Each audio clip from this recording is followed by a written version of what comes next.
இன்றைக்கி நம்ம பந்தயத்துக்கான அப்டேட் என்ன அப்படின்னு பார்த்தீங்கன்னா, நம்மளோட கிளாவர் ஜோடி முட்டை போட்டு கிட்டத்தட்ட ஒரு வாரம் பக்கத்தில் ஆகிடுச்சு. தென் பார்த்திங்கன்னா இந்த ஜோடி இன்னும் முட்டை வைக்கல. ஆனால் நம்மளோட இந்த ஜோடி முட்டை வச்சுருங்க. ரொம்ப ஃபேவரட்டான பேர் என்னோட. சரி, இதில் 6 எடுத்து எப்படி ரிசல்ட் இருக்குது அப்படின்னு சொல்லிட்டு கண்டிப்பாக பார்ப்போம்.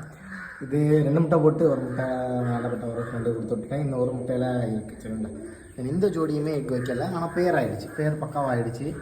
இந்த மேல் கொஞ்சம் ஒரு சைடு அடி வாங்கின மேல் நம்ம ஒரு நாட்டில் கிடச்சப்புறம் எனக்கு ரொம்ப பிடிச்சனால எடுத்து வச்சுருக்கேன். யாரும் கொடுத்தா பார்க்க மாட்டாங்கன்ற ஒரு இதில் தான் நான் எடுத்து வச்சுருக்கேன். சரிங்களா, ஸோ இதுவும் ஜோடி போட்டு எப்படி ரிசல்ட் எப்படி இருக்குது அப்படின்ட்டு பார்ப்போம்.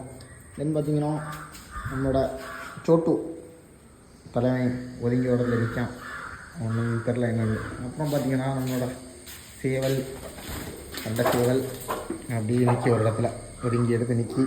இதுக்கு என்ன பேர் வைக்கலாம் அப்படின்னு சொல்லிட்டு கண்டிப்பாக கமெண்ட் பண்ணுங்கள். நான் ஒரு பேர் சூஸ் பண்ணி வச்சுருக்கேன். பார்ப்போம். இந்த வீடியோ பிடிச்சா லைக் பண்ணி ஷேர் பண்ணி சப்ஸ்கிரைப் பண்ணுங்கள். தேங்க்ஸ் ஃபார் வாட்சிங். பாய்.